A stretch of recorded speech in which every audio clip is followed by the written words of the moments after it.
असितनाथ। आप देख रहे हैं जनमत जंक्शन। अभिवादन स्वीकार कीजिए अपने मित्र असितनाथ तिवारी का। आप देख रहे हैं जनमत जंक्शन। बिहार में स्पेशल इंटेंसिव रिवीजन का काम हुआ। मतदाता सूची शुद्धिकरण, यह दावा भाजपा ने किया। यह मतदाता सूची का शुद्धिकरण है। इस एसआईआर की चर्चा पूरे देश में हुई, काफी हंगामा हुआ। मामला सुप्रीम कोर्ट तक गया। कांग्रेस के सबसे बड़े नेता राहुल गांधी बिहार की सड़कों पर उतरे। वोट चोर गद्दी छोड़ के नारे भी लगे।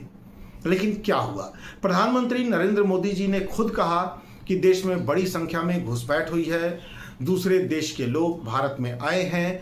बांग्लादेश, पाकिस्तान, म्यांमार, नेपाल, सबका नाम आया और कहा गया कि एसआईआर के जरिए इन सब लोगों को देश से बाहर कर दिया जाएगा। ये एसआईआर इनकी पहचान के लिए किया जा रहा है।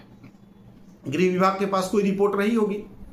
अमित शाह जी बिहार आए तो उन्होंने राहुल गांधी जी पर सीधा आरोप जड़ दिया कि राहुल गांधी जी चाहते हैं कि घुसपैठियों की सरकार बने, लेकिन हम एक एक घुसपैठियों की पहचान कर रहे हैं। एसआईआर के जरिए सबकी पहचान होगी और सबको बाहर कर दिया जाएगा।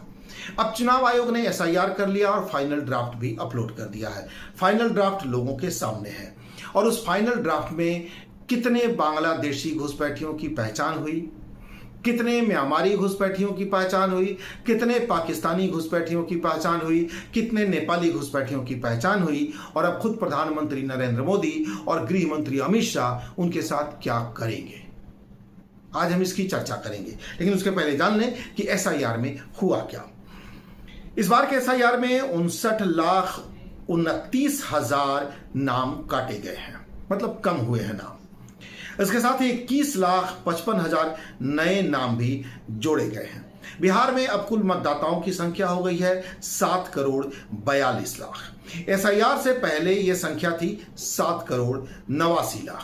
मतलब पहले इसको और समझ ले, इससे पहले जो चुनाव आयोग ने ड्राफ्ट जारी किया था उसमें 65 लाख लोगों के नाम काटे गए थे। बाद में उनमें के 17 लाख लोगों के नाम फिर जोड़ लिए गए, क्योंकि सुप्रीम कोर्ट ने कहा कि जो आधार कार्ड दिखा रहे हैं, जो आवास निवास प्रमाण पत्र दिखा रहे हैं, उनका नाम आपको जोड़ना होगा।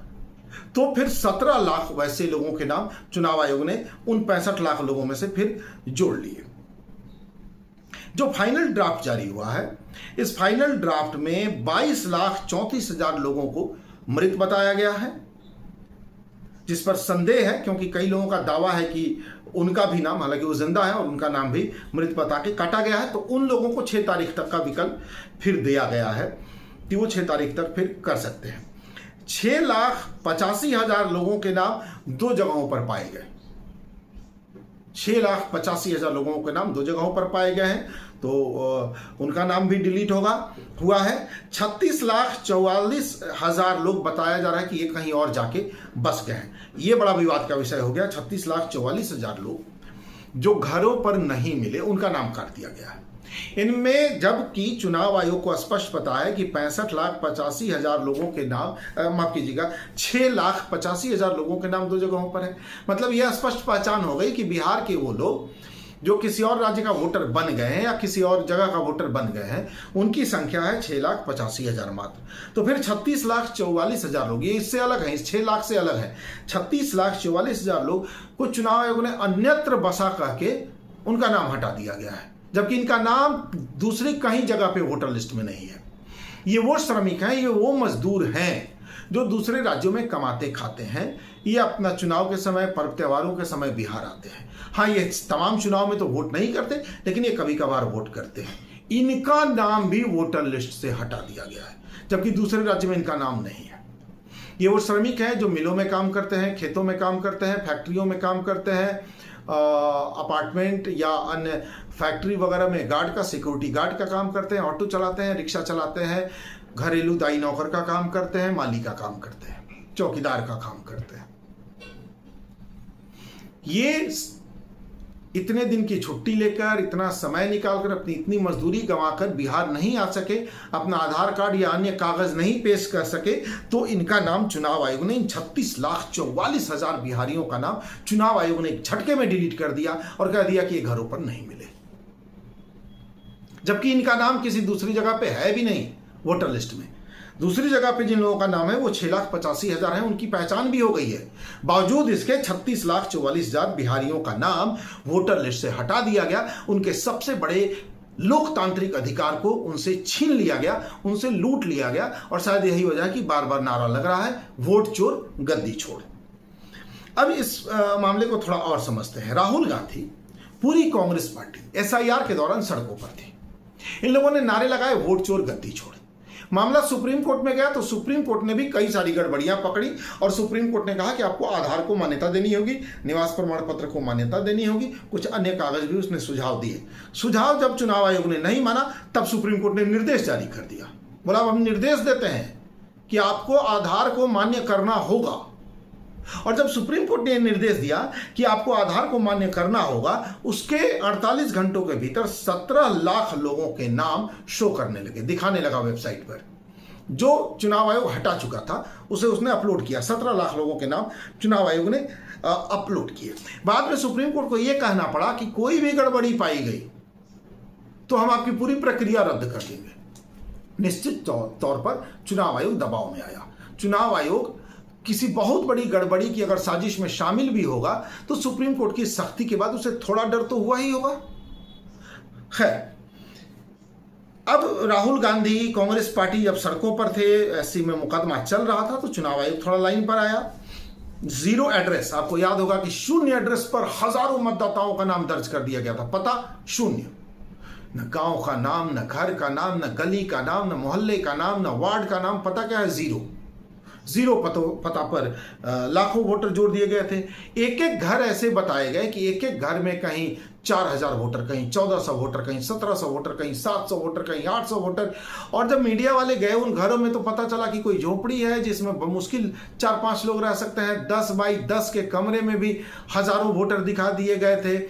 जब मीडिया वालों ने पता किया जो नाम वोटर लिस्ट में वहां दर्ज है वो वहां रहते ही नहीं है ना, वो पूरा गांव, वो पूरा मोहल्ला उन लोगों को जानता है। ये अज्ञात वोटर आ गए थे जिन्हें उस पूरे इलाके में कोई नहीं जानता। वैसे लोगों के नाम भी किसी गांव, किसी मोहल्ले, किसी टोले में किसी के घर के नाम पर दर्ज कर दिया गया था। बेगूसराय के रहने वाले, दिल्ली में भी रहते हैं, वरिष्ठ पत्रकार अभिरंजन कुमार ने तो प्रमाण के साथ ये कह दिया था कि उनके बेगूसराय स्थित किसावे गांव में उनका जो पैतृक घर है उसमें 2 ऐसे लोगों के नाम उस एड्रेस पर जोड़ दिया गया है जिसे पूरे इलाके में कोई नहीं जानता है, पता ही नहीं ये कौन लोग हैं। तो ये बाहरी मतदाता थे, अलग अलग राज्यों की वो मतदाता जिनको जहां चुनाव होता है वहां का वोटर बनवा दिया जाता है और वहां उनसे वोट कास्ट करवा दिया जाता है, ऐसी आशंका है। तो ऐसे वोटर भी बड़ी संख्या में जोड़े गए। खैर, इसके बाद राहुल गांधी जी ने सवाल उठा दिए कि एंटी इनकम्बेंसी, सरकार से जो नाराजगी होती है, लंबे अरसे तक जो सरकार रहती है उससे नाराजगी भी होती है जनता की, तो इसका असर बीजेपी की सरकारों पर क्यों नहीं पड़ता? बाकी पार्टियों की सरकारों पर तो पड़ता है, एंटी इनकम्बेंसी होती भी है, लेकिन उसका असर कहीं नहीं दिखता है।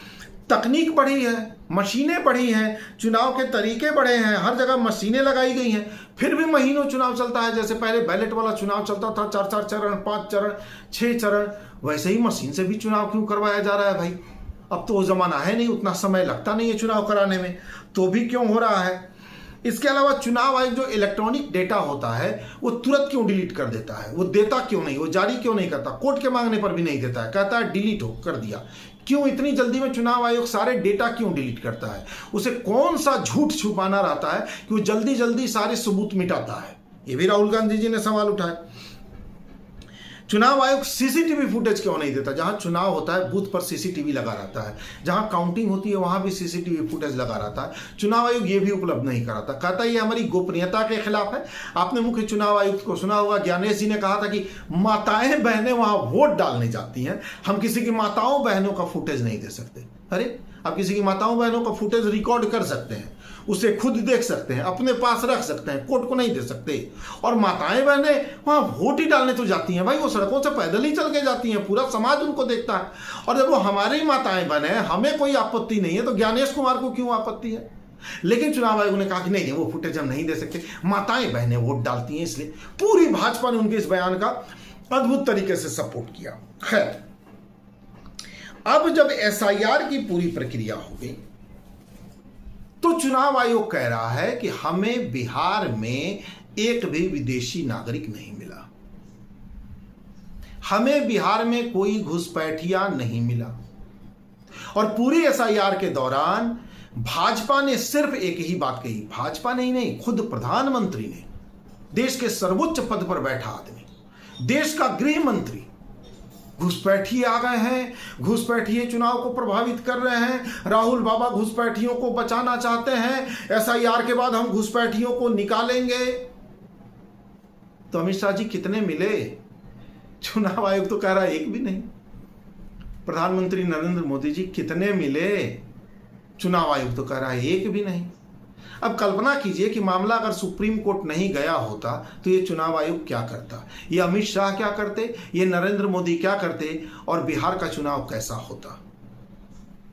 बिहार में वो मतदाता बिहार की सरकार चुन देते जो बिहार को जानते तक नहीं, जो बिहार कभी आए ही नहीं। जीरो एड्रेस के वो हजारों मतदाता, हमारे आपके घरों के पते पर घुसाए गए वो सैकड़ों मतदाता जिनको बिहार जानता तक नहीं है, वो चुनाव से पहले यहाँ लाए जाते, उनका वोट कास्ट करवाया जाता और फिर उन्हें वापस उनके घर भेज दिया जाता। और ये बाहरी लोग आपकी सरकार चुन के निकल जाते। सरकार जैसी भी होती भोगना आपको पड़ता। शुक्र मनाइए उन लोगों का जो लोग सड़कों पर उतरे, जिन लोगों ने वोट चोरी के खिलाफ आंदोलन खड़ा किया, जिन्होंने वोट चोरी के खिलाफ आवाज उठाई, जो वोट चोरी के खिलाफ सुप्रीम कोर्ट गए। वरना सही मायनों में यहां वोट चोर ही बिहार की सरकार चुन लेते। नमस्कार।